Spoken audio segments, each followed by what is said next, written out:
آج کا سوال جو میرے ذہن میں ہے وہ ہماری روایت کے یعنی شعری روایت کے ایک ایسے ادارے کی طرف ہے جس کے بارے میں ہم زیادہ تر باتیں جو ہیں اس زمانے میں آ کر منفی ہی سنتے اور کرتے رہے جی کہ زیادہ تر اس کی جو خرابیاں ہیں ان کی طرف ہماری توجہ رہی اور اس سے جان چھڑانے کی اور اس سے ایک کنارہ کرنے کی اور گریز کی جو ایک صورت ہے وہ زیادہ تر ہمیں سمجھائی گئی، سکھائی گئی اور بتائی گئی۔ وہ ہے استادی شاگردی کا ادارہ۔ جی شعراء کے استاد ہوا کرتے تھے، ان کے خاص پروٹوکول ہوا کرتے تھے، ان کے خاص طریقہ کار تھے، پڑھنے کا شاگردوں کا ایک طریقہ تھا، اجازت لینے کا ایک طریقہ تھا، اصلاح کا ایک طریقہ تھا، یہ سب کچھ تھا۔ نئے زمانے میں آ کر نئے آدمیوں نے یہ سمجھنا شروع کر دیا ہے کہ اس سارے چیز کی ضرورت نہیں رہی، کیونکہ علوم زیادہ آ گئے، ایکسپوجر زیادہ ہو گیا، چیزیں آپ کے سامنے زیادہ آ گئی، زمانہ بدل گیا وغیرہ وغیرہ۔ تو سر سوال یہ ہے کہ اس استادی شاگردی کے ادارے کے ختم ہونے سے جو فائدے تو چلو جو ہیں وہ ہیں ہی یا ہوں گے، کیا کوئی اس کے نقصانات بھی ہوئے ہیں ہمارے نئے لکھنے والے کو؟ دیکھیے، ایک تو یہ کہ ہم اس دور میں رہ رہے ہیں جو زن 5 کا دور ہے، جی اور زن 5 کے دور میں اس موضوع پہ بات کرنا اذکار رفتہ ہونا جی ایسے ہی اور پسماندگی یا افتادہ اور دقیانوسی اور کیا پتہ کیا ایسی بات۔ اس ادارے نے ہمیں جتنا کچھ دیا ہے، استادی شاگردی کے اس ادارے نے وہ کسی کو نہیں دیا، اور باقی زبانوں میں بھی استاد ہوتے ہیں، بلکہ باقی فنون میں بھی ہر فن کے فنون لطیفہ میں، اور ویسے بھی ہر کام کے استاد ہوتے ہیں۔ کیا بات ہے، مطلب ایک گاڑی ٹھیک کرنے والا ہے تو وہ بھی کسی کا شاگرد رہا ہے، کوئی لکڑ ہارا ہے تو وہ بھی، اچھا کوئی لکڑی کا کام کرنے والا ہے تو وہ بھی لوہے کا کام، باقی جتنی دنیا میں کوئی کام ہے ان کے لیے استاد کا ہونا ضروری ہے۔ مطلب ہماری روایت میں بے استادہ ہونا جو ہے یہ ایک گالی سمجھا جاتا تھا۔ جی اب یہ سچویشن کچھ بدل گئی ہے، اور میں یہ سمجھتا ہوں کہ اب 59 سال میری عمر ہونے والی ہے اور میرا کوئی شاگرد نہیں۔ مشورے کے لیے لوگ بہت آئے، ہزاروں میں، لیکن میں نے آج تک کسی کو اپنا شاگرد نہیں کہا، اور نہ ہی میرا کوئی شاگرد ہے۔ اس کے لیے آپ یہ لازماً ظاہر سوال بنتا ہے کہ کیوں نہیں؟ تو وہ یہ ہے کہ میں جس طرح سیکھا ہوں،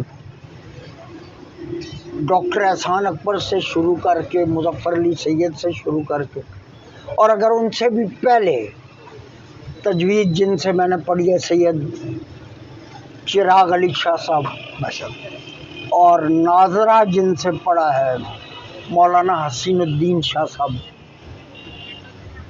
وہاں سے پھر اسکول میں سینٹ پالس کیمبرج اسکول میں اساتذہ جو ہیں، بڑے بڑے عظیم اساتذہ، ڈاکٹر اسلم خورشید جیسا استاد، ڈاکٹر امتیاز جیسا استاد، ڈاکٹر قیوم جیسا استاد، ڈاکٹر شمع جیسی استانی، خود کالج کے کرسچن پرنسپل آن جہانی ثناء اللہ، کیپٹن ریٹائرڈ ثناء اللہ، جو برٹش آرمی کے کیپٹن تھے، اور جن کا وہ اسکول تھا سینٹ پالس کیمبرج اسکول، وہ بھی پڑھاتے تھے 9ویں 10ویں کو، اور اس وقت بھی پڑھاتے رہے جب ضیاء الحق نے انہیں MNA بنایا۔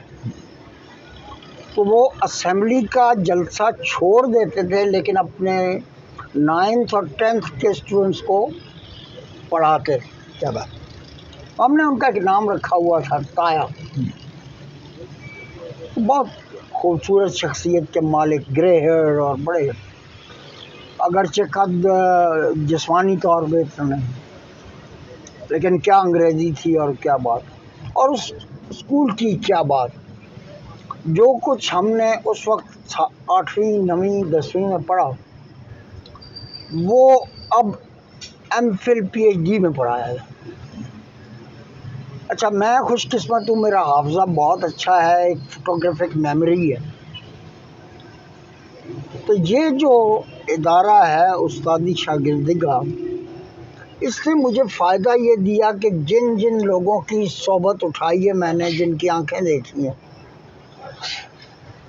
انہوں نے جو کچھ بھی کہا، چاہے وہ عام گفتگو میں کہا ہو، چاہے ٹیبل پہ کہا ہو، یا کسی مجلس کی تقریر کرتے ہوئے کہا ہو، وہ سارا مجھے حفظ ہے، ماشاء اللہ۔ اور میں آپ کو معلوم ہے کوٹ بھی کرتا رہتا ہوں۔ ایسے ہی اس ادارے کا ہونا لازمی ہے، اس شرط کے ساتھ کہ کوئی کسی کو اپنا شاگرد نہ کہے، یہ کہے کہ یہ مجھ سے مشورہ سخن کرتا ہے۔ ٹھیک ہے۔ دیکھیں یہ دور وہ ہے جب آپ کے ایک کلک پہ خربوں کتابیں پڑھی ہیں، ایسی اور ایسا نہیں ہے کہ لوگ پڑھتے نہیں، لوگ ان کو پڑھتے بھی ہیں۔ جی ظاہر ہے۔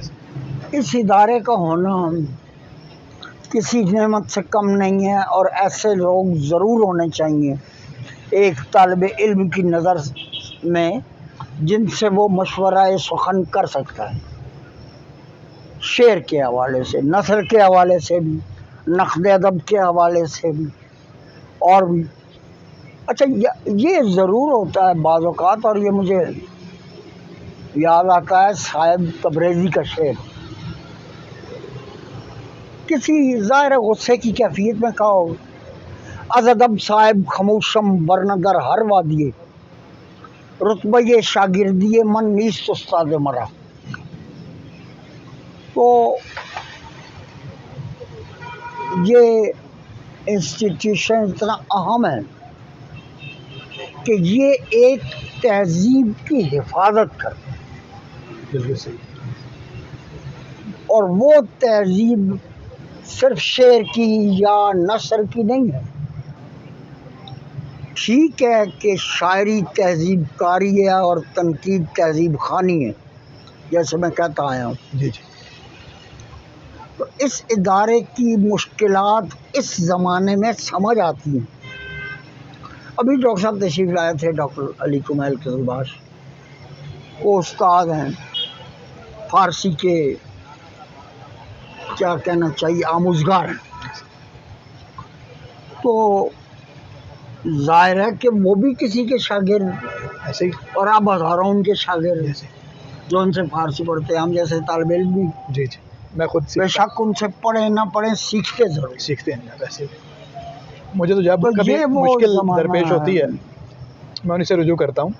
جی آپ نے فرمایا کہ ایسے لوگ ہونے چاہیے جو سکھائیں، جی وہ تو ہیں، لیکن وہ کہاں سے آئیں جو سیکھیں؟ اصل میں مسئلہ تو ان کا ہے۔ اچھا جین زی سے آپ نے بات شروع کی نا، جی کہ مسئلہ تو ان کا ہے، وہ ضرورت ہی نہیں محسوس کر رہے۔ جنزی 5۔ ہاں جی۔ اچھا یہ بات میرے تجربے میں نہیں آئی کہ لوگ سیکھنا نہیں چاہتے، میرے پاس آتے ہیں سیکھتے ہیں اور خود کہتے ہیں کہ یہ ہمارے استاد ہیں، وہ یہ ان کا محبت ہے، احترام ہے، اور کیا ہے۔ اور پھر یہ کہ سکھانا جو ہے وہ بھی کوئی آسان کام نہیں ہے، خود کچھ کیا ہوا ہو تو بندہ کسی کو کوئی بات بتا سکتا ہے۔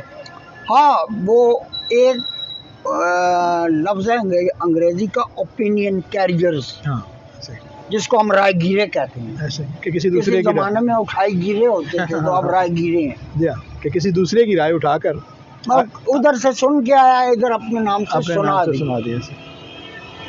تو اس قسم کے لوگ بھی موجود ہیں، لیکن اللہ کا شکر ہے کہ ابھی ہمارے یہاں ایسے لوگ موجود ہیں جو استاد کا احترام کرتے ہیں۔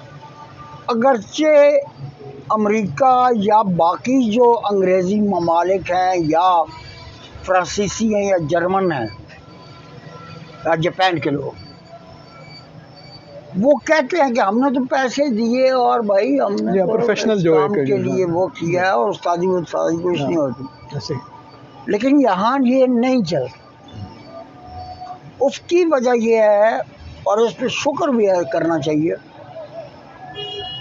کہ ہمارے یہاں یورینیم ایج یا سائبر ایج اس طرح نہیں آئی. خود یورپ نے جو 2 جنگیں مسلط کی اس کے نتیجے میں جو سب سے بڑا کام انگریزی کا سامنے آیا ان کے پیچھے دونوں کاموں کے پیچھے ایک ہی استاد کھڑا ہے، یعنی جیمز جوائس کے یولیسس کے پیچھے اور ٹی ایس ایلیٹ کی ویسٹ لینڈ کے پیچھے اشر الشعراء ایزرا پاؤنگ کھڑا ہے، ایسے جس نے 35% نظم کاٹ دی اور 65% کے بارے میں یہ کہا کہ یہ ہے نظم.